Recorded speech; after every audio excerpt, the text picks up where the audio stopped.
금값이 떨어지면 좋겠다고요? 그럼 당신은 이미 늦었습니다. 여러분, 솔직히 말씀드리죠. 저도 처음에 믿지 않았습니다. 금값이 100만 원을 돌파한다는 예측을 보면서 설마 그게 되겠어? 라고 생각했습니다. 아니, 정확히는 그렇게 되면 안 되는데? 라고 바랐죠. 왜냐고요? 금값이 100만 원을 넘는다는 건 우리가 살고 있는 세상이 그만큼 불안하다는 뜻이니까요. 그런데 2025년 1월, 믿고 싶지 않았던 그 일이 현실이 되었습니다. 한국금거래소 기준 순금 한돈 매가가 정확히 100만 원을 돌파했습니다. 아이러니하게도 금값이 오른다는 건 좋은 소식이 아닙니다. 오히려 세상이 위험하다는 신호탄이죠. 그런데 더 아이러니한 건 이 나쁜 소식을 미리 알아챈 사람들은 이미 자산을 2배로 불렸다는 사실입니다. 지금부터 이 역설적인 상황을 파헤쳐 보겠습니다. 왜 세상이 불안해질수록 금값은 치솟는지, 그리고 이 미친 상승세의 끝은 어디인지 말이죠. 여러분, 설마 했던 일이 일어났습니다. 금 한돈에 100만 원 시대가 열렸습니다. 화면을 보시죠. 한국금거래소 실시간 시세판입니다. 순금 한돈 3.75g 매가, 정확히 100만 4,500원을 기록했습니다. 이게 얼마나 대단한 일인지 감이 안 오신다고요? 여러분의 어머니가 결혼할 때 받았던 금반지 한돈짜리가 이제 100만 원이라는 겁니다. 20년 전 30만 원 주고 샀던 금반지가 말이죠. 더 놀라운 건 이 100만 원이라는 숫자가 심리적 저항선을 완전히 돌파했다는 점입니다. 전문가들은 경고했습니다. 100만 원을 넘으면 그 다음은 120만 원도 빠르다고요. 심리적 장벽이 무너지면 매수 심리가 더 강해지기 때문입니다. 그런데 도대체 이 금값은 얼마나 빨리 올랐길래 모두가 충격에 빠진 걸까요? 1년 전 2024년 1월만 해도 금 한돈 가격은 53만 원대였습니다. 불과 12개월 만에 거의 2배, 연수익률 약 90%, 같은 기간 코스피는 고작 5%였습니다. 하지만 진짜 충격은 최근 20일입니다. 2025년 1월 1일 87만 9천 원이었던 금값이 1월 20일 100만 원을 넘었습니다.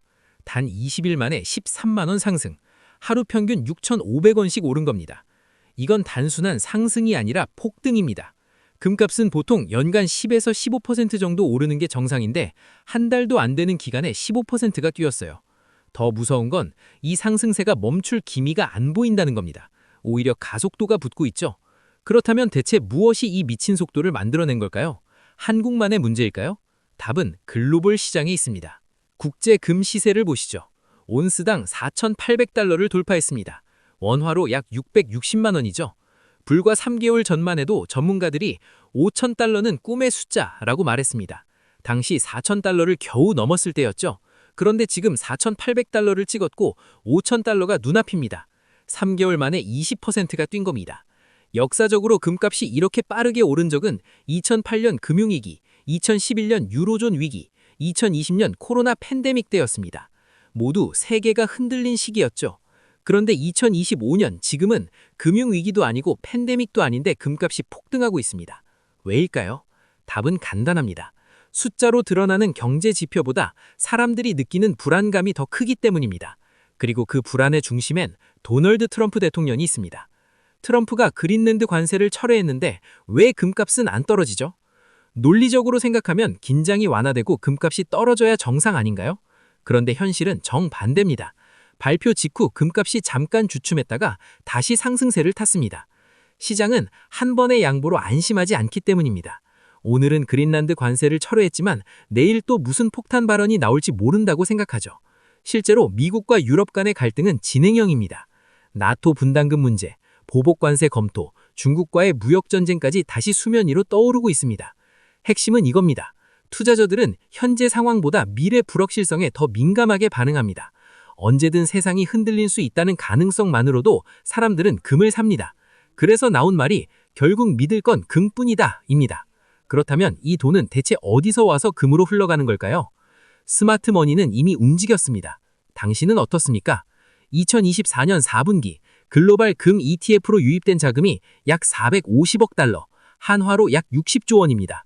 이건 투자가 아니라 피난에 가깝습니다. 이 돈은 어디서 빠져나왔을까요? 주식과 채권 시장입니다.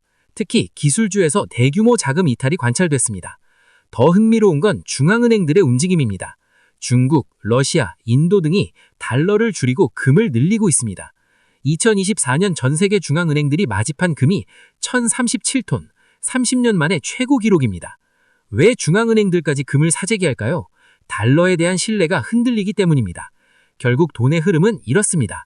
위험자산, 그리고 안전자산, 그리고 이 흐름은 아직 끝나지 않았습니다. 그렇다면 금값이 한번 오르기 시작하면 역사적으로 어떤 패턴을 보였을까요? 지난 50년간 금값은 3번의 대세 상승기가 있었습니다. 1970년대 오일 쇼크, 2000년대 닷컴 버블 붕괴 이후 2020년 코로나 팬데믹 때죠. 공통점은 모두 장기 상승이라는 겁니다. 금값은 한번 상승세를 타면 적어도 저 2, 3년은 지속됐습니다. 예를 들어 2008년 금융위기 때 금값이 800달러에서 2011년 1.900달러까지 3년 만에 2.4배죠.